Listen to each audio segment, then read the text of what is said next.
Friends, welcome back to my channel. If you are new viewer please subscribe my channel for more videos. आज हम बात कर रहे हैं ऑर्डर 26 की। अपनी प्रीवियस वीडियो में मैंने आपको क्लियर किया था ऑर्डर 25। तो फ्रेंड्स, जो ऑर्डर 26 है वो कहता है कमीशन। कमीशन क्या होता है? तो जैसे पहले मैं अपनी प्रीवियस वीडियो में भी डिफाइन कर चुकी हूँ, आप मेरे चैनल की प्लेलिस्ट में जा सकते हैं, लेकिन एक बार फिर डिफाइन कर दूं कि जो कमीशन होता है, जब कोई व्यक्ति इस जो कोड सिविल प्रक्रिया संहिता जो बनी है इसके अंतर्गत क्या है, उसे किसी तरह की छूट मिली हुई है तो कमीशन जारी किया जाता है उस व्यक्ति की परीक्षा करने के लिए, उससे कोई पूछताछ करने के लिए, या कोई व्यक्ति जो बीमार है या कुछ परिस्थितियों में वह कोर्ट में उपस्थित नहीं हो सकता, किसी तरह की कोई रीति रिवाज है कि वह कोर्ट में कोई पर्दा प्रथा है, तो इस केस में वह कोर्ट में अपेयर नहीं हो सकता, उसे इस कोर्ट के तहत क्या है, छूट मिली हुई है कोर्ट में अपेयर होने से, तो उस केस में कमीशन निकाला जाता है। और वो जो कमीशन है वो सारी परीक्षा करती है उस व्यक्ति की, जो सबूत होते हैं वो इकट्ठा करती है और उसकी रिपोर्ट क्या है कोर्ट को देती है कि इसने क्या एग्जामिन किया। तो स्टार्ट करते हैं। आपको समझ में आ गया होगा कमीशन क्या होता है, क्यों निकाला जाता है, कि साक्ष्यों की परीक्षा करने के लिए कमीशन कब निकाला जाएगा। तो ऑर्डर 26 जो है इसके ऊपर बात करता है।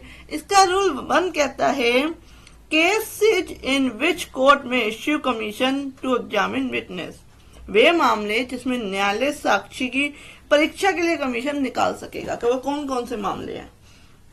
कोई भी न्यायालय किसी भी बात में अपनी अधिकारिता की स्थानीय सीमाओं के भीतर जो उसका डिरेक्शन आता है उस कोर्ट का, उसके अंदर निवास करने वाले किसी व्यक्ति की परिपर्सनों द्वारा या अन्यथा परीक्षा करने के लिए कमीशन निकाल सकेगा जिसे न्यायालय में हाजिर होने से इस संहिता के अधीन छूट मिली हुई है, या वह बीमार है या उसका अंग स्थल्य है के कारण उसकी हाजिर होने में, कोर्ट में अपेयर होने में वह असमर्थ है, तो उस केस में कोर्ट क्या है, कमीशन निकाल सकती है उस साक्षी की परीक्षा करने के लिए, एग्जामिनेशन करने के लिए।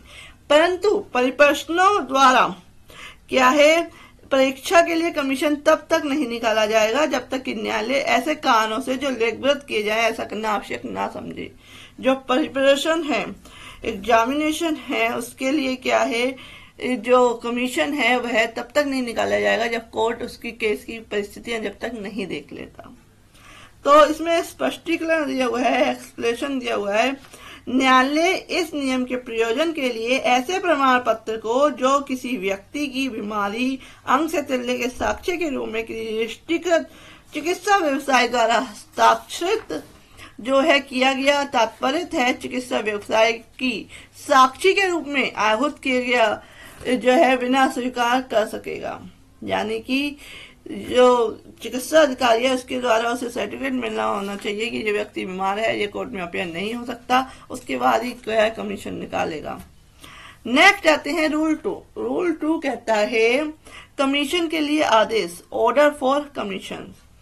साक्षी की परीक्षा के लिए कमीशन निकाले जाने के लिए आदेश न्यायालय या तो स्वप्रेरणा से, खुद के अपने विवेक से, या बाद के किसी पक्षकार या उस साक्षी की जिसकी परीक्षा की जानी है ऐसे आवेदन पर की एप्लीकेशन दी हुई है उस साक्षी के द्वारा या किसी पक्षकार पार्टी के द्वारा, तो शपथ पत्र द्वारा या अन्यथा समर्थित हो किया जा सकेगा, कमीशन निकाला जा सकेगा।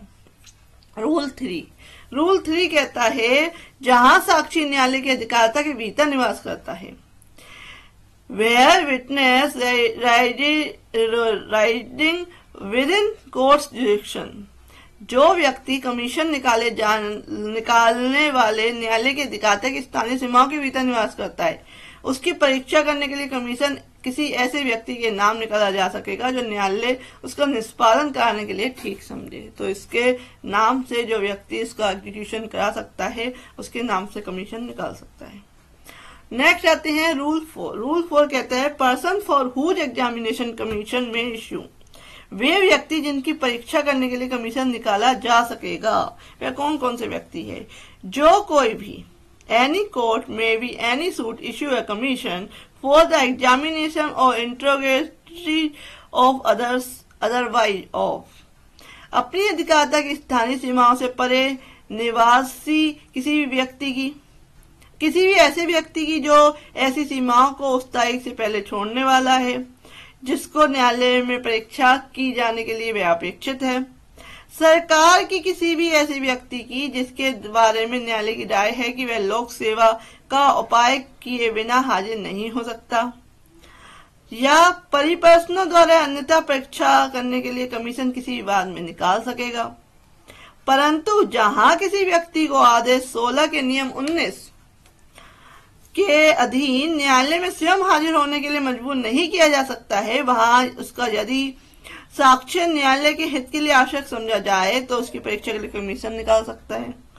परंतु यह और कि परिपर्सनों द्वारा ऐसे व्यक्ति की परीक्षा के लिए कमीशन तब तक नहीं निकाला जाएगा जब तक कि न्यायालय ऐसे कारणों से जो लोकविरुद्ध किए जाए ऐसा करना आवश्यक ना समझे, तब तक परिपर्सनों के लिए ऐसे कमीशन नहीं निकाला जाएगा।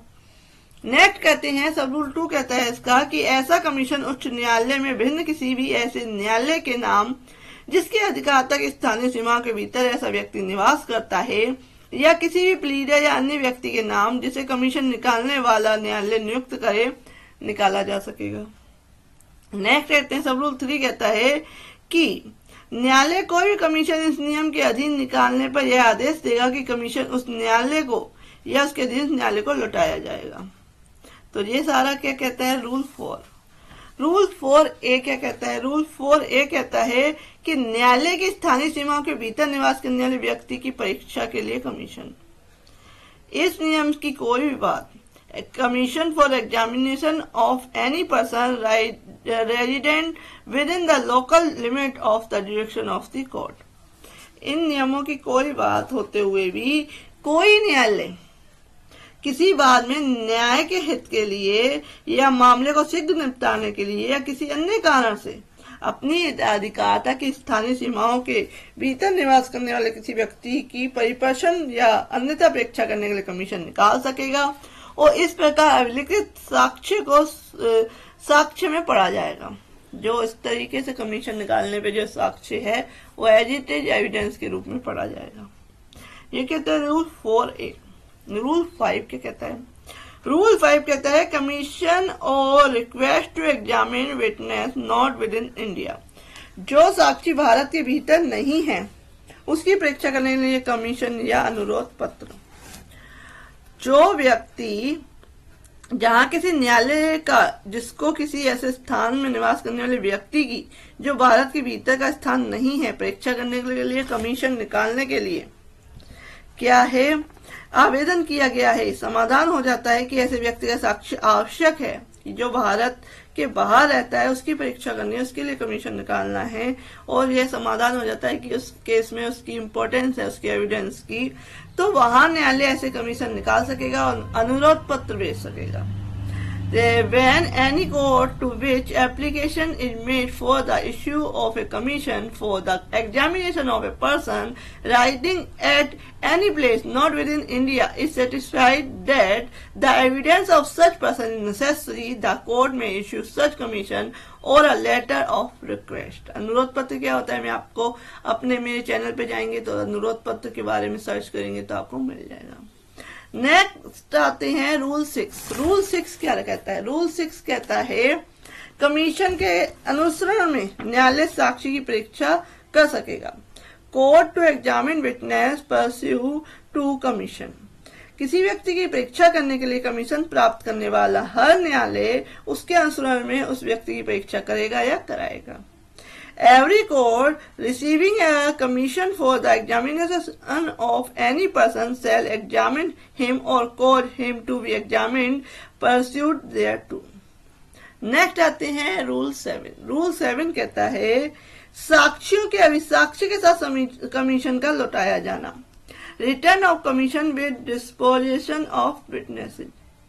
जहां कमीशन का सम्यक रूप से निष्पादन कर दिया गया है वहां वह इसके अधीन लिए गए साक्ष्य सहित उस न्यायालय को जिसने उसे निकाला था, जिसने कमीशन निकाला था, उस न्यायालय को उस दशा के सिवाय लौटा दिया जाएगा जिसमें कि कमीशन निकालने वाला आदेश द्वारा अन्यथा निर्दिष्ट किया गया है कि उस दशा में कमीशन ऐसे आदेश के शर्तों के अनुसार लौटाया जाएगा और कमीशन या उसके साथ होने वाली जो रिकॉर्ड है, विवरणी है या उसके अधीन किया गया जो साक्ष्य है वाद के अभिलेख का भाग होंगे।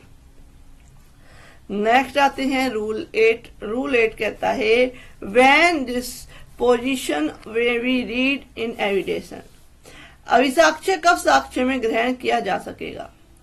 जो अभिसाक्ष्य है, कमीशन के अधीन लिया गया साक्ष्य बाद के साक्ष्य के तौर में उस पक्षकार की सहमति के बिना उसके विरुद्ध कर दिया गया है, उस दशा के सिवाय ग्रहण नहीं किया जाएगा जिसमें कि वह व्यक्ति जिसने साक्ष्य दिया है न्यायालय के अधिकारता के परे है, उसकी मृत्यु हो गई है या बीमारी या अंग शिथिल्य के कारण व्यक्तिगत रूप से परीक्षा किए जाने के लिए हाजिर होने में असमर्थ है, या न्यायालय में सभी संचांति से छूट पाया हुआ है, या सरकार की सेवाओं का ऐसा व्यक्ति है जिसके बारे में न्यायालय की राय है कि वह लोक सेवा का उपाय किए बिना हाजिर नहीं हो सकता, तो उस केस में क्या है, और न्यायालय खंडका के वर्णित परिस्थितियों में से किसी के साबित किए जाने पर जो अभिमुक्ति स्विवेकानुसार दे सकता है और किसी व्यक्ति को बाद में साक्ष्य के तौर पर ग्रहण किए जाना, इस सबूत के होते हुए भी कमीशन के माध्यम द्वारा ऐसे साक्ष्य लेने का हेतु उसके ग्रहण किए जाने के समय जाता रहता है, प्राधिकृत कर सकता है कि जो अभिसाक्ष्य है कब साक्ष्य में ग्रहण किया जाएगा। जो साक्ष्य लिया गया है उस व्यक्ति का जो बीमार है, अंग शिथिल्य है, तो उसका एज एविडेंस कब रिकॉर्ड में रखा जाएगा, ये बात करता है रूल 8। रूल 9 क्या कहता है। रूल 9 कहता है स्थानीय अन्वेषणों के लिए कमीशन फॉर लोकल इन्वेस्टिगेशन। तो रूल 9 कहता है कि स्थानीय अन्वेषण के लिए कमीशन कब निकाला जाएगा। पहले तो क्या था कि जो हाजिरी थी, जो व्यक्ति उपस्थित नहीं हो सकते थे उनके लिए कमीशन था। ये रूल 9 से स्टार्ट हो रहा है कि स्थानीय अन्वेषण के लिए कमीशन फॉर लोकल इन्वेस्टिगेशन के लिए कब निकाला जाएगा। तो रूल 9 कहता है commission to make local investigation, स्थानीय अन्वेषण के लिए कमीशन किसी भी बाद में किसी भी केस में तब निकाला जाएगा जिसमें न्यायालय विवाद में के किसी विषय के विस्तीर्ण के या किसी संपत्ति के बाजार मूल्य के या किसी अंतकालीन लाभों या नुकसानी या वार्षिक शुद्ध लाभों की रकम के अनिश्चित के प्रयोजन के लिए स्थानीय अन्वेषण करना अपेक्षणीय या उचित समझता है। न्यायालय ऐसे व्यक्ति के नाम जिसे वह ठीक समझे ऐसा अन्वेषण करने के लिए या उस न्यायालय को रिपोर्ट देने के लिए उसे निर्देश देते हुए कमीशन निकाल सकेगा। कि ऐसा व्यक्ति है कि कोई अगर प्रॉपर्टी है उसकी मेन वैल्यू क्या है, उसके लिए कमीशन ये पता करने के लिए कि इसकी मार्केट वैल्यू क्या है, उसके लिए कमीशन निकाल सकता है। कोई भी ऐसे डॉक्यूमेंट्स है, कोई लाभ है या किसी तरह का अन्वेषण करना है स्थानीय सीमाओं का, तो उस केस में कमीशन निकाला जा सकता है। परंतु जहाँ राज्य सरकार ने उन व्यक्तियों के बारे में नियम बना दिए हैं जिनके नाम ऐसा कमीशन निकाला जा सकेगा, वहां न्यायालय ऐसे नियमों में आवृत्त होगा, बॉन्ड होगा। नेक्स्ट आते हैं रूल 10। रूल 10 कहता है कि कमीशन के लिए प्रक्रिया क्या होगी, प्रोसीजर ऑफ कमीशन। कमिश्नर के लिए प्रक्रिया क्या होगी, प्रोसीजर ऑफ कमिश्नर।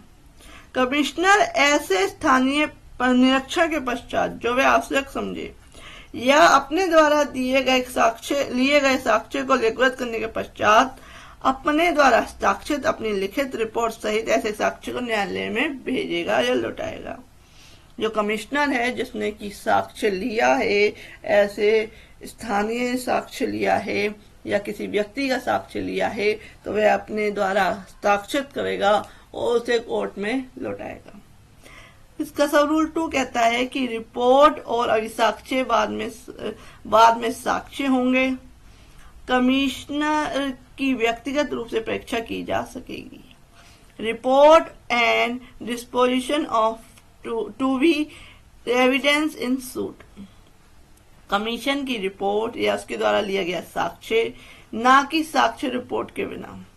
बाद में साक्ष्य होगा और अभिलेख का भाग होगा। जो साक्ष्य लिया गया है, एविडेंस लिया गया है किसी व्यक्ति का, किसी स्थानीय सीमाओं का, किसी भी अन्वेषण का। किंतु न्यायालय की अनुज्ञा से बाद में के पक्षकारों में से कोई पक्षकार कमीशन की व्यक्तिगत रूप से परीक्षा, कमिश्नर की जो है जिसने साक्ष्य लिया गया है उसकी परीक्षा की जा सकती है। खुले न्यायालय में उन बातों के बारे में जिसके बारे में वह निर्देशित की गई थी उसका वर्णन उसकी रिपोर्ट में है और उसकी रिपोर्ट के बारे में या उस रीति के बारे में जिसमें उसने अन्वेषण किया है उसकी परीक्षा कर सकेगा उस कमिश्नर की जिसने की सारी प्रोसीडिंग्स की हैं। वहां न्यायालय सब रूल 3 कहता है कि वहां जहां न्यायालय किसी कारण से कमिश्नर की कार्रवाइयों से असंतुष्ट है वहां वैसे अतिरिक्त जांच के लिए निर्देश दे सकेगा और जो ठीक सके। अगर जो कोर्ट है वो असंतुष्ट है उस कमिश्नर की रिपोर्ट से, उस व्यक्ति के काम से, उस ऑफिसर के काम से, तो उस केस में वह अदर जांच के लिए ऑर्डर कर सकती है। तो फ्रेंड्स ये था रूल 10। रूल 10A क्या कहता है? रूल 10A कहता है वैज्ञानिक अन्वेषण के लिए कमीशन फॉर साइंटिफिक इन्वेस्टिगेशन। जो साइंटिफिक इन्वेस्टिगेशन है, वैज्ञानिक अन्वेषण है, उसके लिए कमीशन कब निकाला जाएगा? जहां बाद में उद्भूत होने वाले किसी प्रश्न में कोई ऐसी वैज्ञानिक अन्वेषण अंतर्गत है, कोई केस में ऐसा वैज्ञानिक अन्वेषण जो है, जांच जो है जरूरी है, जो न्यायालय की राय में न्यायालय के समक्ष सावधानी पूर्वक नहीं किया जा सकता है, वहां न्यायालय यदि वह न्याय के हित के लिए ऐसा करना ठीक समझे, आवश्यक समझे, उचित समझे, तो ऐसे व्यक्ति के नाम जिसे वह ठीक समझे कमीशन उसे यह निर्देश देते हुए निकाल सकेगा कि वह ऐसे प्रश्न की जांच करे और उसका रिपोर्ट जो है न्यायालय में दे। सब रूल 2 कहता है इसका रूल 10A का कि इस आदेश के नियम 10 के उपबंध इस नियम के अधीन नियुक्त कमिश्नर के संबंध में जहां तक हो सके उसी प्रकार लागू होंगे जिस प्रकार वे नियम 9 के अधीन नियुक्त कमिश्नर के संबंध में लागू होते हैं। तो कमिश्नर पे वही नियम अप्लाई होंगे जो पहले मैंने आपको अपने प्रीवियस रूल्स में बताया। नेक्स्ट आते हैं रूल 10A। रूल 10B क्या कहता है? रूल 10B कहता है कि commission for performance of a ministerial facts, अनुसचिवीय कार्य के लिए कमीशन। जहां बाद में उद्भूत होने वाले किसी प्रश्न में कोई ऐसा अनुसचिवीय कार्य करना अंतर्गत है जो न्यायालय की राय में न्याय के समक्ष सावधानी पूर्वक नहीं किया जा सकता है, वहां न्यायालय ऐसे कारणों से जो कोर्ट में लिखे जाएंगे, रजिस्टर में लिखे जाएंगे, लेखबद्ध किए जाएंगे कोर्ट के द्वारा, यदि न्यायालय की राय में हो कि न्याय के हित के लिए ऐसा करना सही है, उचित है, तो वैसे व्यक्ति के नाम जिसने वह ठीक समझे कमीशन यह निर्देश देते हुए निकाल सकेगा कि वह उस अनुसचिवीय कार्य को करे और उसकी रिपोर्ट न्यायालय को दे। नेक्स्ट आता है रूल 2 कहता है रूल 10B का कि इस आदेश के नियम 10 के उपबंध इस नियम के अधीन जो कमिश्नर है उस पर स्वयं ऐसे ही लागू होंगे जैसे रूल 9 जो है अप्लाई होता है। नेक्स्ट आते हैं रूल 10C। रूल 10C कहता है जंगम संपत्ति के विक्रय के लिए commission for the sale of movable property.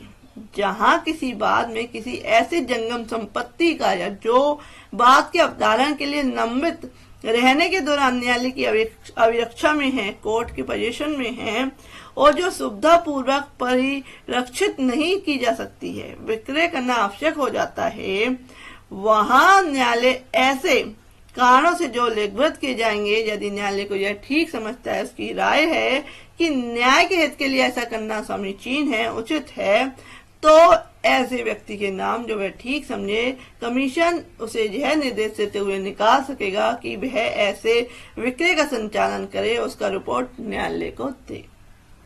सब रूल 2 कहता है रूल 10C का कि इस आदेश के नियम 10 के उपबंध इस नियम के अधीन नियुक्त कमिश्नर के संबंध में उसी प्रकार लागू होंगे जिस प्रकार के नियम 9 के अधीन नियुक्त कमिश्नर के संबंध में लागू होते हैं। सब रूल 3 कहता है इसका कि ऐसा प्रत्येक विक्रय जहां तक हो सके डिक्री के निष्पादन में जंगम संपत्ति के विक्रय के लिए विहित प्रक्रिया के अनुसार किया जाएगा। तो ये जो हो गया वो हो गया वैज्ञानिक अन्वेषण के लिए, अनुसूचित कार्य के लिए या जंगम संपत्ति के विक्रय के लिए कमीशन कब निकाला जाएगा, क्यों निकाला जाएगा, इसके बारे में ये बात करता है रूल 10A से लेके रूल 10C तक। अब आते हैं लेखाओं के परीक्षण के लिए कमीशन कब निकाला जाएगा। जो कि रूल 11 से स्टार्ट होता है। कमीशन टू एग्जामिन अकाउंट्स, तो रूल 11 कहता है कमीशन टू एग्जामिन और एडजस्ट अकाउंट्स, लेखाओं की परीक्षा के लिए या समायोजन करने के लिए कमीशन कब निकाला जाएगा? न्यायालय ऐसे किसी भी बात में, ऐसे किसी भी केस में जिसमें लेखाओं की परीक्षा करनी है, अकाउंट्स की परीक्षा करनी है या समायोजन आवश्यक है, ऐसी परीक्षा या समायोजन के लिए ऐसे व्यक्ति के नाम ऐसे निर्देश देते हुए कमीशन निकाल सकता है जो कोर्ट ठीक समझे।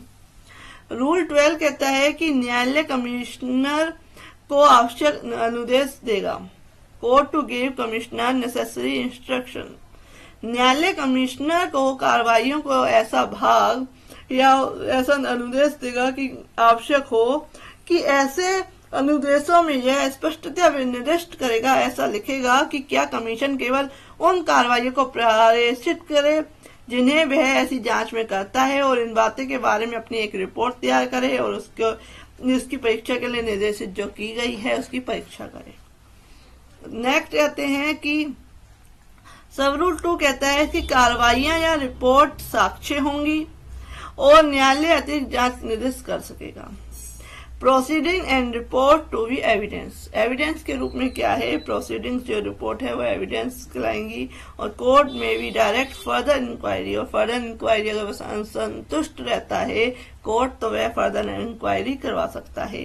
The proceeding and report if any the commissioner shall be evidence in the suit, but where the court has reason to be dissatisfied with them, it may direct such further inquiry as it may think fit। कि court को क्या लगता है कि commissioner की कार्रवाइयां या report बाद में साक्ष्य होंगी, किंतु जहां न्यायालय को जो है वह असंतुष्ट है उनके कारणों से, जो कमिश्नर जो कार्रवाई करी है उससे असंतुष्ट है तो वो अतिरिक्त जांच के लिए ऑर्डर कर सकता है। तो ये कहता है रूल 12। रूल 12 के बाद आते हैं रूल 13। रूल 13 स्टार्ट होता है कि विभाजन के लिए कमीशन कब निकाला जाएगा। कमीशंस टू मेक पार्टीशंस, तो रूल 13 कहता है, रूल 13 एंड 14 कहता है, पहले बात करते हैं रूल 13 की। 13 कहता है कि commission to make partition of immovable property, स्थावर संपत्ति के विभाजन करने के लिए कमीशन कब निकाला जाएगा? जहां विभाजन करने के लिए प्रारंभिक डिक्री पारित की गई है वहां न्यायालय ऐसे किसी भी मामले में जिसमें के लिए धारा 54 द्वारा उपबंध नहीं किया गया है, ऐसी डिक्री में घोषित अधिकारों के अनुसार विभाजन या पृथक्करण करने के लिए ऐसे व्यक्ति के नाम जिसे वह ठीक समझे कमीशन निकाल सकेगा। Where a preliminary decree for partition has been passed, the court may, in any case not provided for by Section 54, issue a commission to such person as it thinks fit to make a partition or separation according to the rights as declared in such decree। Next आते हैं rule 14। Rule 14 क्या कहते हैं? Rule 14 कहता है commissioner की प्रक्रिया क्या होगी। Procedure of commissioner, the commissioner shall, commissioner ऐसी जांच के पश्चात जो आवश्यक हो संपत्ति की उतने अंशों में विभाजित करेगा जितने उस आदेश द्वारा निर्दिष्ट हो जिसके अधीन कमीशन निकाला गया था, और ऐसे अंशों या पक्षकारों में आवंटन कर देगा, उसका विभाजन कर देगा, और यदि उसे उक्त आदेश द्वारा ऐसा करने के लिए प्राधिकृत किया गया है तो वह अंशों के मूल्य को बराबर करने के प्रयोजन के लिए दी गई उसकी राशियां अधिनिर्णित कर सकेगा। तो इस तरीके से कमिश्नर क्या है जो प्रोसीडिंग से वो करेगा। नेक्स्ट कहते हैं सब रूल 2 कहता है कि तब हर एक पक्षकार का अंश नियत करके या यदि उक्त आदेश द्वारा ऐसा करने के लिए निर्देश दिया गया है तो हर एक अंश को माप सीमांकन करके कमिश्नर अपनी रिपोर्ट तैयार और हस्ताक्षरित करेगा। जहां कमिश्नर एक से अधिक व्यक्तियों के नाम निकाला गया, कमीशन जो है एक से अधिक व्यक्तियों के नाम निकाला गया है और वे परस्पर सहमत नहीं हो सके हैं, वहां कमिश्नर पृथक पृथक रिपोर्ट तैयार करेगा, हस्ताक्षरित करेगा, और ऐसी रिपोर्ट कमिश्नर कमीशन के साथ उपावृत की जाएगी और न्यायालय को पारितोषित की जाएगी, न्यायालय को सौंपी जाएगी। और पक्षकारों को ऐसा कोई आक्षेप ऑब्जेक्शन होता है रिपोर्ट या रिपोर्टों पर, तो न्यायालय उसे सुनने के पश्चात उसे या उन्हें पुष्ट करेगा। उसमें ये किसी तरीके का फेरफार करनी है, चेंजेस करने हैं, उसे करके ये करेगा। अगर उसे लगता है कि इसे अपास्त करना चाहिए, इसे खारिज करना चाहिए, तो अपास्त कर देगा। तो इस तरीके से करेगा। नेक्स्ट आते हैं सब रूल 3 कहता है कि जहां न्यायालय रिपोर्ट या रिपोर्टों को पुष्ट कर देता है, संतुष्ट हो जाता है और उसमें या उसमें फेरफार करता है, वहां वह उसके पुष्ट या फेरफार किए गए रूप के अनुसार डिक्री तैयार करेगा। उसके अनुसार जो कमिश्नर ने जो प्रोसीडिंग्स की, अगर संतुष्ट हो जाता है या उसमें कोई चेंजेस करता है, तो उसके अनुसार क्या एक डिक्री तैयार कर देगा कोर्ट। किंतु जहां न्यायालय रिपोर्ट या रिपोर्टों का पास कर देता है, वहां वह या तो नया कमीशन निकालेगा या अन्य आदेश करेगा जो वह ठीक समझे। तो ये क्लियर हो गया। विभाजन के लिए कमीशन कैसे निकाला जाएगा, 13 और 14 रूल, इसके बारे में बात करते हैं। अब साधारण उपबंध जनरल प्रोविजंस क्या है, रूल 15 से स्टार्ट होते हैं। रूल 15 कहता है कि कमीशन के व्यय न्यायालय में जमा किए जाएंगे। Expenses of commission to be paid into court. न्यायालय इस आदेश के अधीन कोई कमीशन निकालने से पूर्व आदेश दे सकेगा कि ऐसी राशि यदि कोई हो जो वह कमीशन के व्ययों के लिए युक्तियुक्त समझे, नियत किए जाने वाले समय के भीतर न्यायालय में उस पक्षकार द्वारा जमा की जाए जिसकी प्रेरणा से या जिसके फायदे के लिए कमीशन निकाला गया है। तो जो राशि है वह क्या है, कोर्ट में जमा की जाएगी। नेक्स्ट आते हैं कमिश्नरों की शक्तियां, पावर ऑफ कमिश्नर्स।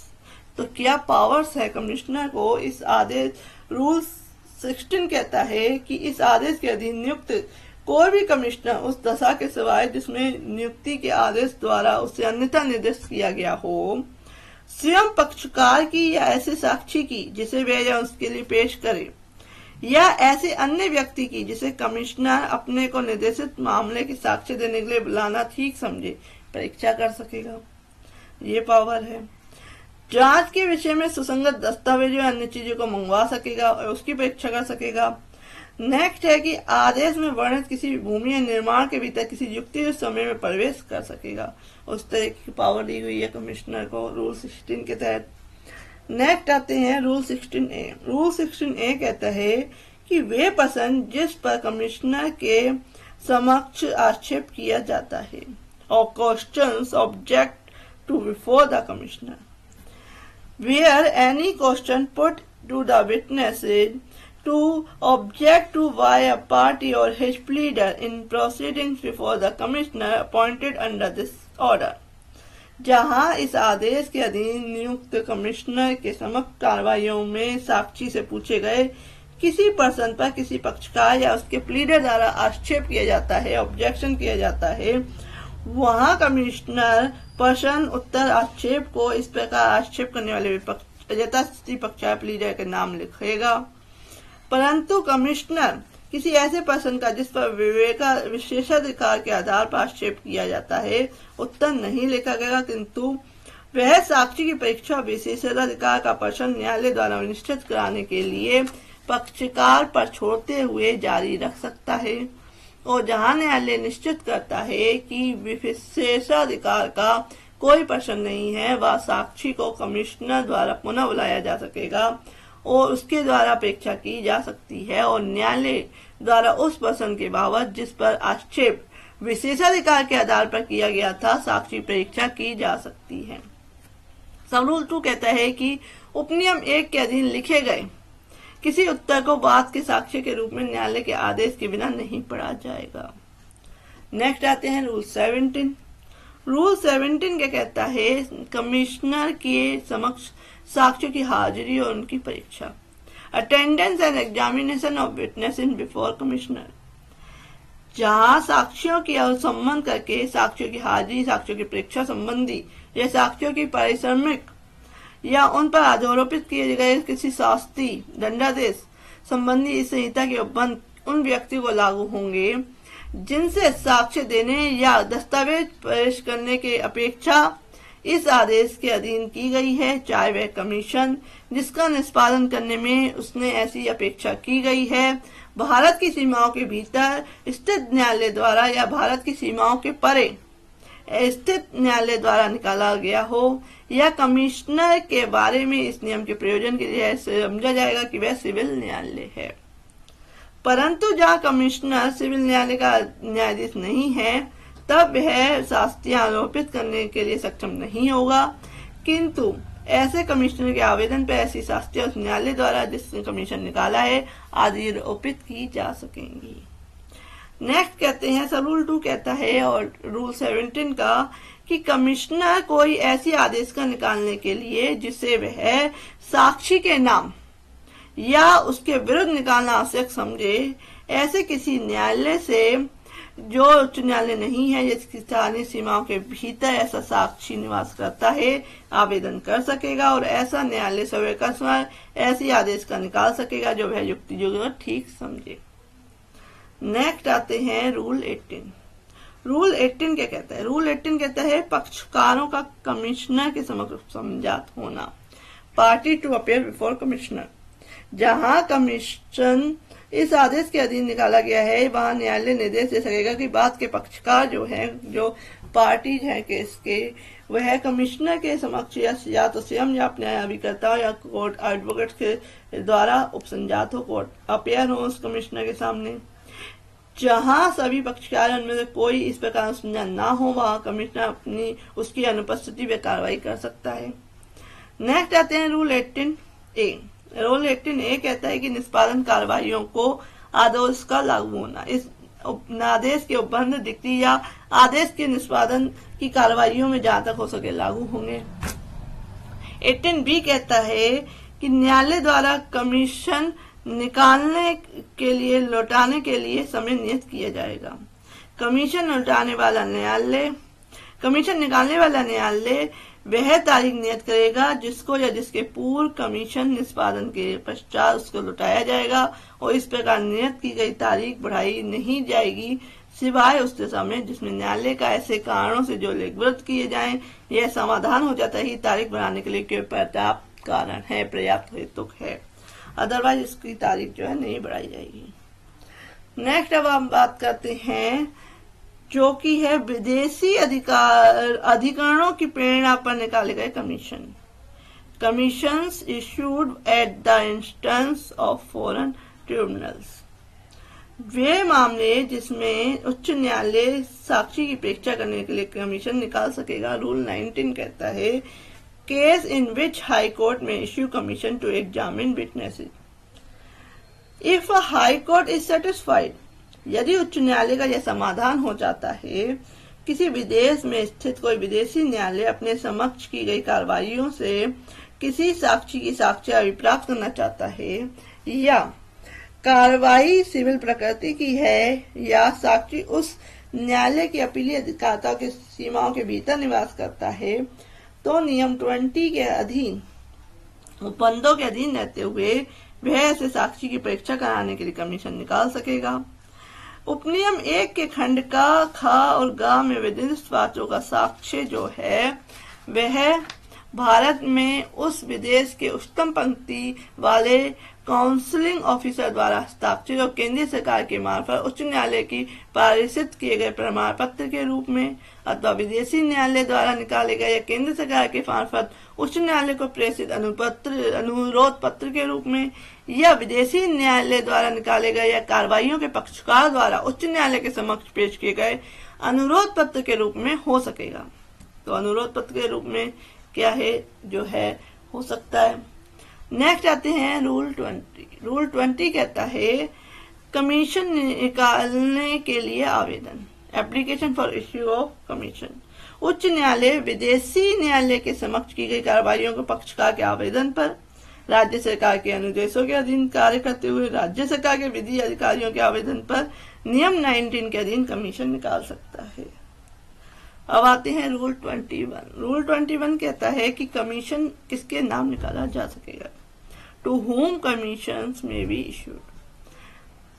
रूल 19 के अधीन जो है कमीशन किसी भी ऐसे न्यायालय के नाम जिसकी अधिकारिता की स्थानीय सीमाओं के भीतर साक्षी निवास करता है या जहां साक्षी उस न्यायालय के मामूली आरंभिक अधिकारिता की स्थानीय सीमाओं के भीतर निवास करता है, वहां किसी ऐसे व्यक्ति के नाम जिसे न्यायालय कमीशन का निष्पादन करने के लिए ठीक समझे निकाला जा सकेगा। जो कमीशन है वो उसके व्यक्ति के नाम पर निकाला जा सकेगा। नेक्स्ट आते हैं रूल 22। ये लास्ट रूल है कि कमीशन का निकाला जाना, निष्पादन और लौटाया जाना या विदेशी न्यायालय को साक्ष्य का पारेषण, issue, execution, return of commission and transmission of the evidence to foreign courts. इस आदेश की नियम 6, 15, नियम 16 का के उपनियम 1, नियम 17, नियम 18, नियम 18 खा के उपबंध ऐसे कमीशनों के निकाले जाने, निष्पादन, लौटाए जाने को वहां तक लागू होंगे जहां तक वे उन्हें लागू हो सकते हैं, और जब कि ऐसे कोई कमीशन सम्यक रूप से निष्पादित कर दिया गया हो तब वह उसके अधीन लिए गए साक्ष्य के सहित उच्च न्यायालय को लौटाया जाएगा और उसे विदेशी न्यायालय को प्रेषित करने के लिए अनुरोध पत्र सहित केंद्र सरकार को अग्रेसित किया जाएगा। तो ये कंप्लीट हो गया ऑर्डर 26, जिसमें कि अलग अलग डिवाइडेशन थी कि किन किन परिस्थितियों में कब कब कमीशन निकाला जा सकता है। तो I hope you understand full of order. तो फ्रेंड्स, नेक्स्ट वीडियो में आपको बताऊंगी rule order 27। Thank you for watching this.